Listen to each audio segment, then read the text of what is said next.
মোস্তফা জামাই মোস্তফা বলে আর কি, উনি এই জায়গা দ্বারা ওনার ফ্যাক্টরির সব গাড়ি আসা যাওয়া করে, জনসাধারণের রাস্তা দিয়া ওনার কোম্পানির গাড়ি আসা যাওয়া করে। এই কারণে রাস্তা আমরা রাত্রি 3টা বাজে শুনলাম যে গাড়ি ফুরে গেছে আল মোস্তফার, তখন 4টা লাশ পাওয়া, সাথে সাথে 4জন মারা গেছে। বাসা থেকে সবাইকে ডাকতেছে যে গাড়ি ফুরে আছে, মানুষ বাঁচানো লাগবো, তো তারা সবাই আয়। পরে আমরা করছি কি, গেছি, আসলাম, আসে দেখি একজন মানুষ হাত পর্যন্ত আর শুধু মাথাটা বাইরে রয়েছে, আর একজন উপরে শুধু বলতেছে যে মামা বলে চিৎকার করতেছে। তখন আর কি আমরা বলতেছি যে আপনার লোক ছিল কয়জন বা কোথায় আছে। পরে বলতে 4জন ভিতরে আছে, মালের ভিতরে আমাকে 4জন পড়ে রয়েছে, আর একজন শুধু মাথা বাইরে রয়েছে, ও কোনো কথা বলতেছে না।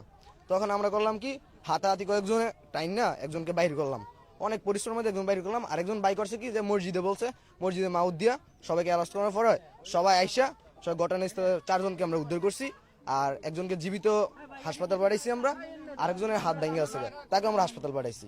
দুর্ঘটনা ঘটলো, রাস্তাটা সাইডে ভাঙতি ছিল, ভাঙ্গির কারণে গাড়ি পলট খাইছে, আর পলটের গাড়ির নিচে চাপা পড়ে 4জন লোক মারা গেছে। বাড়ি যানবাহনে এই রাস্তাটা চলাচল করা রাস্তা এটা না। এরপরও কোম্পানি গাড়ি রাত্রেবেলা গাড়িগুলো আসে, যাতে দিনের বেলা বাধা সৃষ্টি হয়, এই জন্য রাত্রেবেলা আসে, আসার কারণে আজকে এই দুর্ঘটনা ঘটছে।